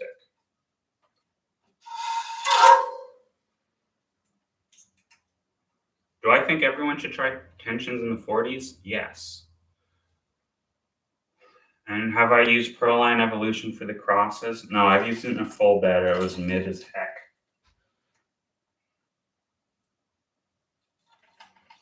Luca thinks that there should be a 22 mil speed, is what I assume that 100% should.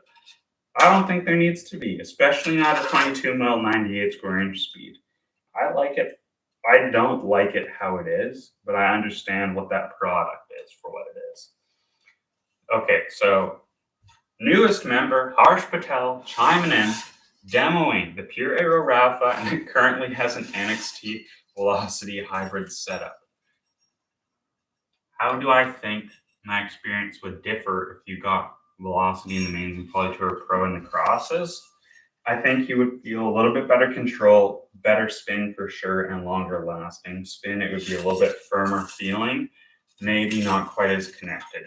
I don't think Obviously, this is a generalization, but I think most players, if you're going to go for a full multi setup, there are probably better rackets out there than the Pure Aero Rafa. I find the Pure Aero Rafa excels and is best utilized for players who are looking to hit every ball with heavy topspin. And to get heavy topspin, you need polyester strings.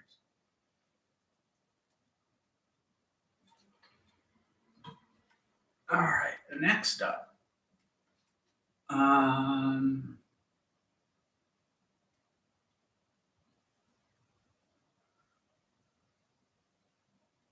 Proto Lips, your beginner. Would the 100L fit with MLT? Yes, easily a great setup for a beginner. Nice and light, should help you learn swing speed. Very glossy MLT is a great comfortable setup, but it's also relatively high spin for multi-filament. I think that would be a great setup. Do I necessarily think you need to buy a brand new racket as a beginner? No, but if that's what you want to do, that's great. And if that's what makes you excited to play more tennis, then I'm all here for it.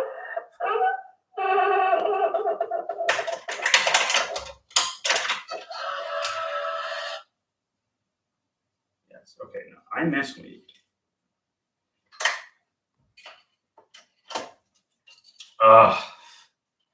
I've misweaved. So much for being able to talk and string at the same time. God, this is a high friction string.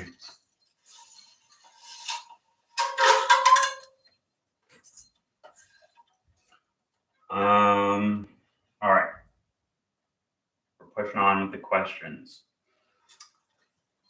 Floppy13 wants to know any advantages of doing Otoro Tour with Ghostwire. I feel like if you need to soften Otoro Tour, you should just go for normal Otoro. Glenn wants to know, what is the biggest difference between Grapple Snake M8 and Tour Sniper? So Tour Sniper has a little bit more bite, it's 5-sided, and it is a little bit more connected in feel. The snapback is worse, and the power is lower, but the control is a little more traditional control because of that low power. M8 lasts a little bit longer, has better snapback, it's more forgiving. Tension maintenance between the two is pretty much outstanding in both cases, so I wouldn't say that's a huge factor. Generally, I would say if you want pure control and feel, Sniper. If you want a little extra forgiveness and ease of use, M8. Chuckman.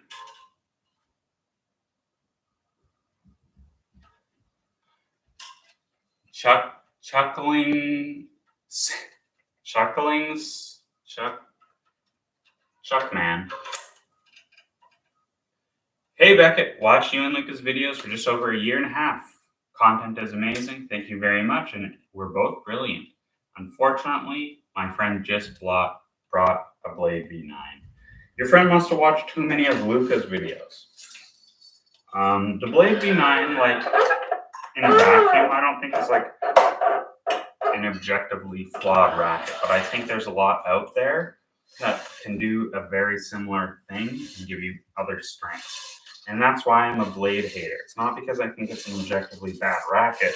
It's because I think it's gotten worse over time, which is bad. And if you're looking for that, like, control, I think you can get it in a better package. Have I hit with the VCore 95V? Yes, I have.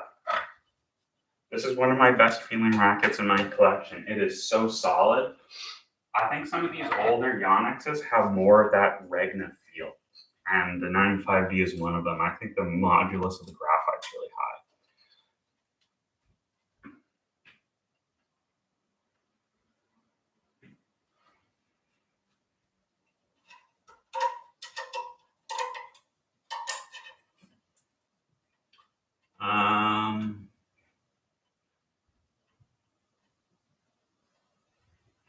Using a bead for weaving the crosses.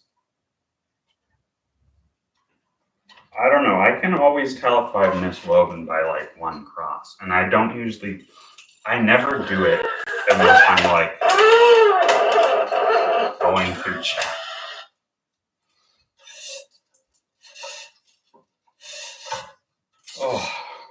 60. This has been my longest live stream yet, and it's taken me so long to string these rackets. But you guys have asked some great questions. I'm getting hot. It's summertime finally. I forgot to decide if I was going to bump up Mako in the mains. I probably should have, but we'll see how it goes.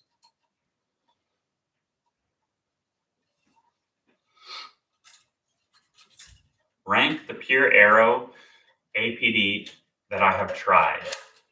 Didn't know that the Rafa is this successor. Okay. Ranking all the 100 square inch arrows. Number 1, Pure Arrow. Let's go from worst to best. Worst arrow ever, 2016 Pure Arrow. Second worst arrow, 2019 arrow. Third worst arrow,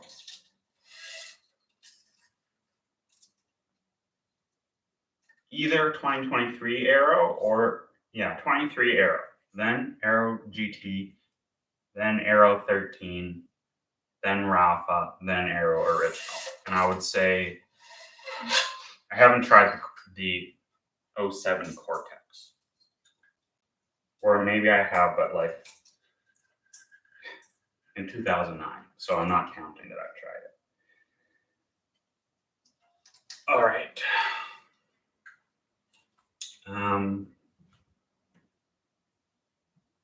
What tension am I using for the Rafa? Right now, I'm stringing at 51 pounds. I've been kind of like trending upwards in my tension lately because the pattern is so open, but then I went back down with Toro Line Toro Tour. Jack the Rabbit wants to know what I do for a living. Apparently, I answer live stream questions online, but I also make YouTube videos and sell strings on my website. Challenge spaghetti strings on Prince O ports. That would be savage. I don't even know how to do a spaghetti string setup, and I've never tried it, but it's something that I think is worth investigating for sure. Glad you're enjoying the content, Jay Rosie. Thanks so much for being here. I appreciate every single one of you. Yes, Nate White wants to know about the Prince ripcord. This will be out. Video will be out next month. We're going to do a Prince video. Very, very compelling frame, in my opinion. A huge amount of connected feel, especially for a 100 square inch racket, but it is more connected, I would say, than it's one of the most connected rackets on the market at the moment, period. Kind of pingy though. Control I'm struggling with a little bit. Swing feel is great, felt dialed in right on the first day. Still figuring out the right string setup, tried a couple. So far, P6 has been the best. Was too soft with Toro Line Toro Green at the start. Now Confidential Soft Pink's got a little bit too firm feel, so still working on it. Pure Drive 100 with Velocity MLT.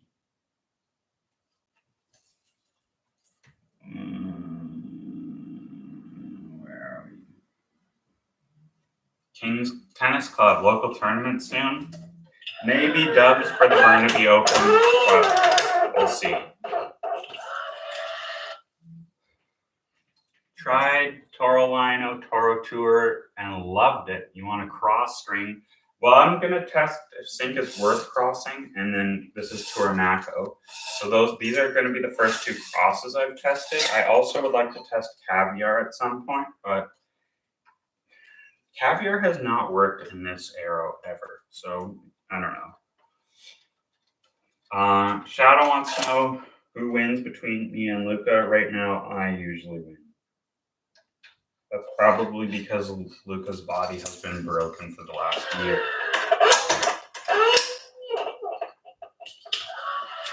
But also, we don't play sets, we just play rally games. Is Otoro Sync, my favorite setup on this racket right now. I would say I prefer a full bed of Otoro Tour, but I haven't tried crossing it with Sync, and that is the purpose of my stringing, and will be in this week's video. Dami de Kaiser. I want to switch to a Yonex, but can't decide. You don't like the 100s. Which one do I think is best? I think the Yonex 100s are the best. Okay, I will rank all Yonex main rackets right now. Number 1, Recore 95. Number 2, Percept 100D. Number 3, Percept 100. Number 4, VCore 98. Number 5, E-Zone 100. Number 6, VCore 100. Number 7, E-Zone Percept 97. Number 8, E-Zone 98. I have not tried the E-Zone Tour, but I have tried the VCore Tour, and that was like easy for me to hit with immediately, but I only hit it for like 5 seconds. Have I ever heard of AG International String? No, I have not. I'm not using the Diablo. And do I use comfort shoes or comfort mat on my feet? Barefoot stringing, because I'm in Canada and I take my shoes off in the house. I'm not an animal. And I never string all day. I think barefoot is probably the healthier thing to do anyway. I'm standing on a wool carpet, natural material, so I'm grounded to the earth. But yeah, I used to string on like one of those cushiony mats, and that was definitely nice when I was stringing for like 8 hours a day. But I would never usually string 3 rackets in a row. The only reason I'm doing that is because I'm streaming it. What is my thinking behind trying caviar on the crosses? I just think caviar works well as a cross for depth control. And I'm working on flattening out my ball and being more aggressive. But when I put caviar in this arrow, it's just felt mushy. Whereas like in the 100D, it was very nice.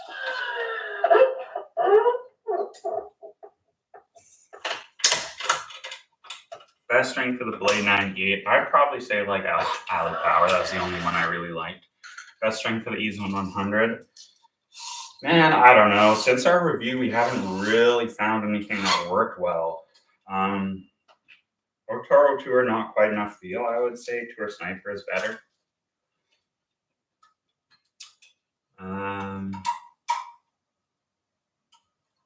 Is my PRX stock? Are you talking about my PRX watch? And Mach 10 as a cross would be good in a lot of situations, but in my Rappas, I like something firmer. I look like Roger from American Dad. Is that the alien? Because I would say no. People always say I look like an alien, but never specifically Roger.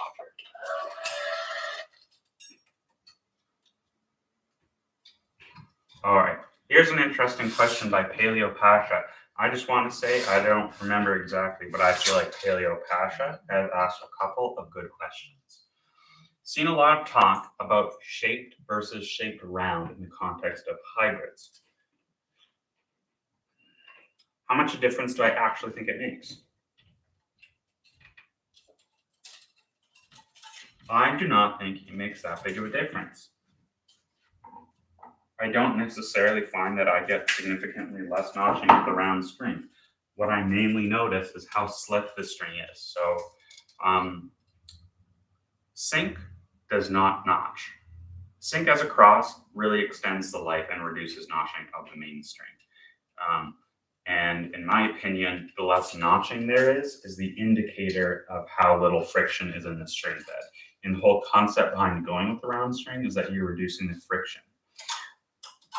Sync happens to be round, yes, but I also get amazingly strong notch resistance from a full bed of most of the Tourline strings. I get amazing notch resistance from Mach 10. To me, I see the pattern occur more in the pure slickness, something you can feel when you touch it and also when you string it. The exception is this string right here that I'm stringing in the crosses, which is Tour Mako Silver. It really did not. If it's in the main, it notches horribly. But if it's in the cross, like I tried it with sync in the main, and there was like almost no notching. Maybe that was because sync was in the main. So that's what we're about to find out with this test. Okay, here's another question from A's Bins. When I change the grommet, how many string jobs do I need to change it? And do I stock grommets? Yes. I have a couple grommets for these ready to go whenever I need them, and I have them for like my extremes and some V-chords. I don't count string jobs. It's just I only change them when the bumper starts to wear out. I leave if the actual grommet is in bad shape, then I could just use tubing. But for me, it's mainly when the bumper starts to wear. Any recommendations on getting more spin out of a Blade 98? 1820. Love the feel and solidity of the dense pattern, but you want some more height on the ball. Depends what you're stringing with currently right now. Like Slinko Mach 10 would probably give you some nice lift.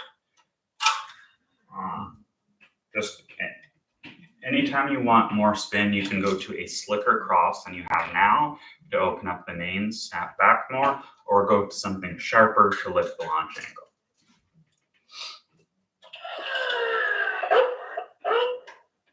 Yeah, try putting Mach 10 in the cross of your Slinko, Kyle. So keep confidential in the main and put Mach 10 in the cross and see if you get a little bit better action.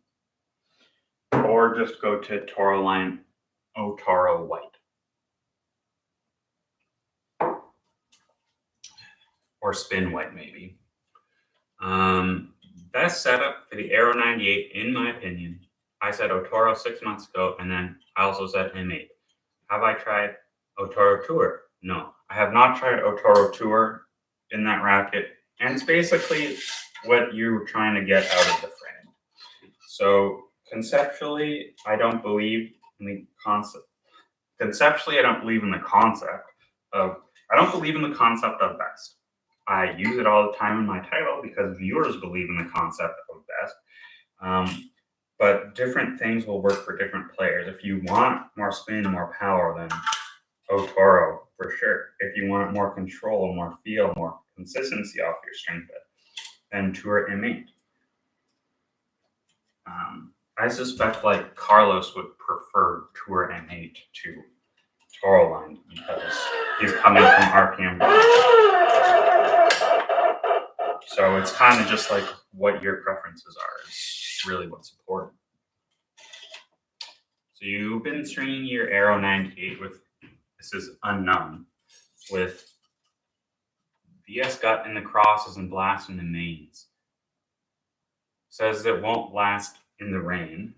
That is true to some extent, but pros do still use their gut in the rain, like when they play on clay. It's more likely to break. But the way that Babolat is coating their gut and treating it now, it's so much more durable. I wouldn't leave it in a moist environment for a long period of time, but I think you can. I don't know why you would play in the rain unless you're on clay, but it shouldn't be too bad. And yeah, the spin is not great. You'll get much better spin from gut mains. Luca recently brought me like a Zverev setup with gut crosses, and it is so much less spin friendly than gut mains. Like gut mains is the way to go.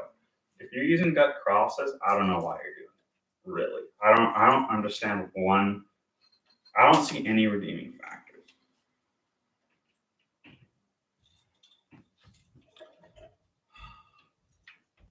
Now, Dury, my Toro in a full bed phrased like a multi. Is that normal?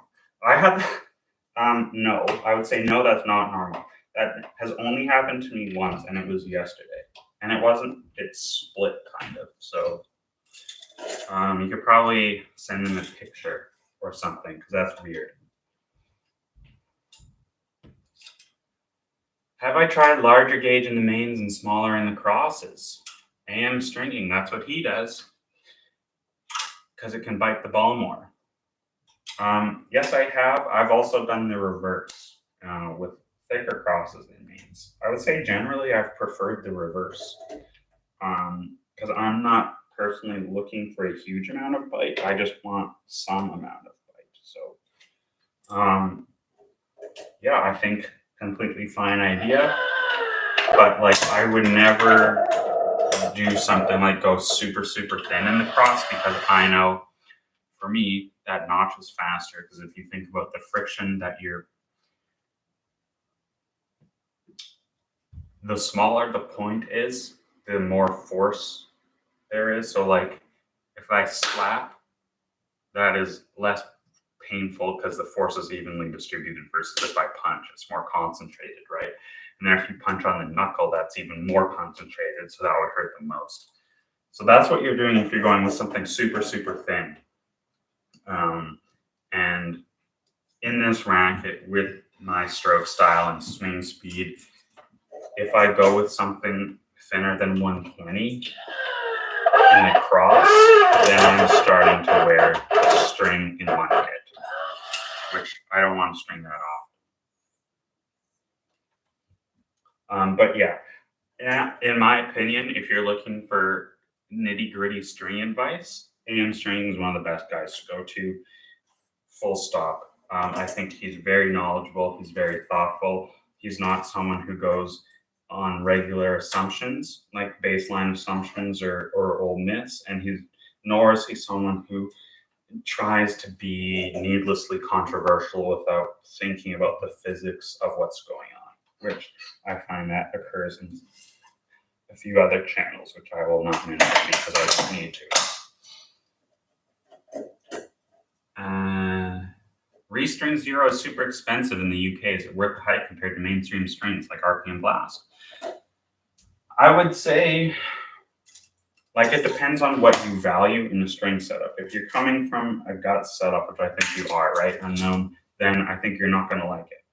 But if you're just looking, like, if you're I find Restring Zero is most appreciated by 3.5, 4.0-ish players who are wanting as much spin as possible. And for those players, I think it can certainly be worth the money. Would I pay more than RPM Blast for it? Probably not. However, on the other hand, it's going to last so much longer than a set of RPM Blast. I would rather use something like a Technofiber string, which I think can be had for a good value in the UK. Well, maybe not, because it's not in the EU, is what I was going to say. But Solenko's typically a good value. Like, I don't think Restring Zero is worth paying more for than Slinko Mach 10, for example, which should be relatively gettable in the UK. I don't know, because I don't know all the international string markets, but all right, I'm finished this last frame here, so I think I'm going to call it. My voice is getting pretty tired. If you have any more questions you want me to answer, put them in the chat right now. Otherwise, I'm going to go. This has been like a 2-hour live stream. I don't know if anyone has watched the whole thing, but thank you so much to everyone for being here. And if you did watch the whole thing, you're insane. All right, last couple questions. What's my fave and least fave court surface? Hartrue is the worst, like, legit surface. A really nice hard court, like one of those specials, like Ace Rebound, is the best. For me, next video is coming out probably on Friday. Mach 10 DR100, I imagine that would be good. Last one, Natural Gut Champion's Choice, Wilson or Babolat VS is the way to go. It's the best gut there is. That's it. Thank you so much for being here on the stream, and we'll see you in the next one. Oh, I need my mouse.